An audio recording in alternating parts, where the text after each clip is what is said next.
Hey, what's up guys? It's Ben, that's yugioh. I'm your friendly neighborhood Yu-Gi-Oh! Superhero, and today, guys, we're talking about the Tianwei archetype, so we're gonna do some chakra shit. I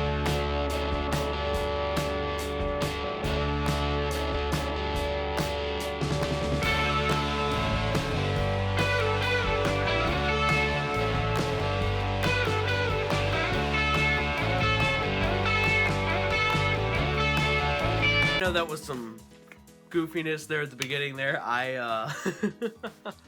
I have a twisted sense of humor, don't judge me. So today, guys, we're doing the I probably am pronouncing this deck awfully wrong, but it's the Tianwei archetype, and I am totally looking at it right now because I just I can't pronounce that for the life of me.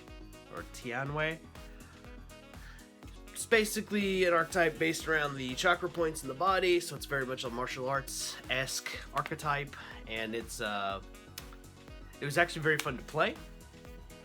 I will say this much: I did have fun playing it. I definitely am not playing probably the best version of it, though, to be honest with you guys, because when it comes to this game, I never play the best version of the deck, at least in the early stages, because, you know, maybe my brain just doesn't work as competitively as other people's, so, you know, I don't know. But but I decided just, you know, I was going to build it and just have fun with it, and so I'm going to show you guys what I came up with. If you guys are new here, this is how we do things on the Ben 10,000 of yugioh channel. Basically what we do here is we have this little conversation at the front, we'll have some yugioh Pro replays in the middle, and then at the end we'll have the deck profile, and I'll talk about combos and you know, how the deck works, my experience with it overall, and I'll give you my opinions and all that good stuff. So, without further ado, guys, let's get into this.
Have it, guys. This is my Tianwei deck. I'm probably pronouncing that, and I'm butchering that name horribly, as I did in the first video I made about this thing. But so here we go. I guess we'll go ahead and start. We've got the Vishuddha. We're basically playing 3 of all of the main archetype Tianwei monsters. Each one does its own thing, but we'll quickly go over each one. What they do. This is Vishuddha is a compulse. Nahada is a reverse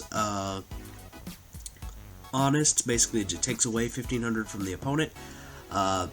Manera negates targeting abilities, or I think no, it negates destruction. Excuse me.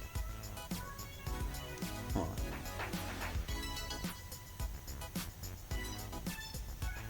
Oh no, I was right the first time. It negates targeting. Sorry about that. It's been a while. Let's see here. Then we've got the water one, which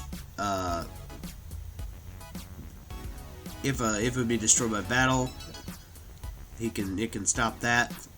I don't know why I got fire and water confused. That was dumb.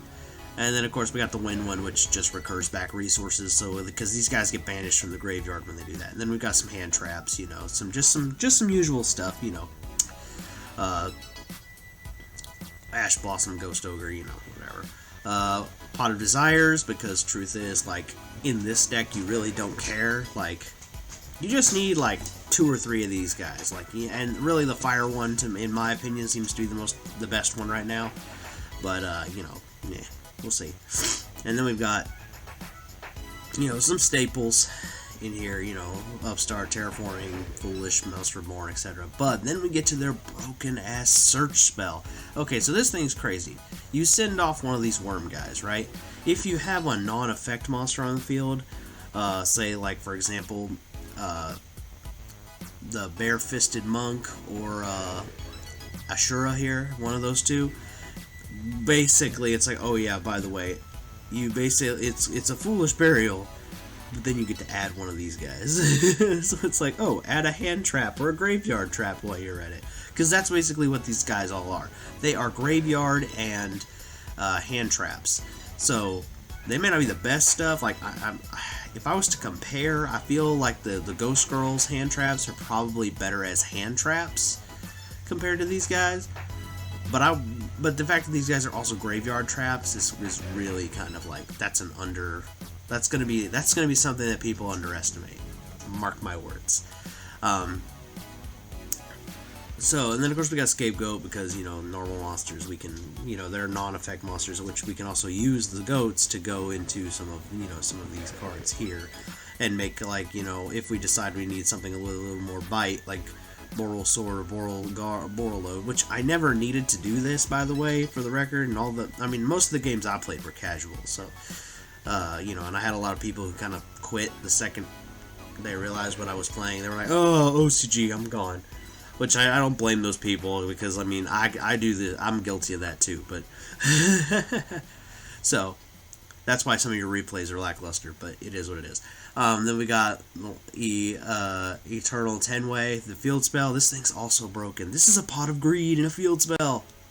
They're like, oh, I special summon a danger monster? Okay, I draw 2 cards.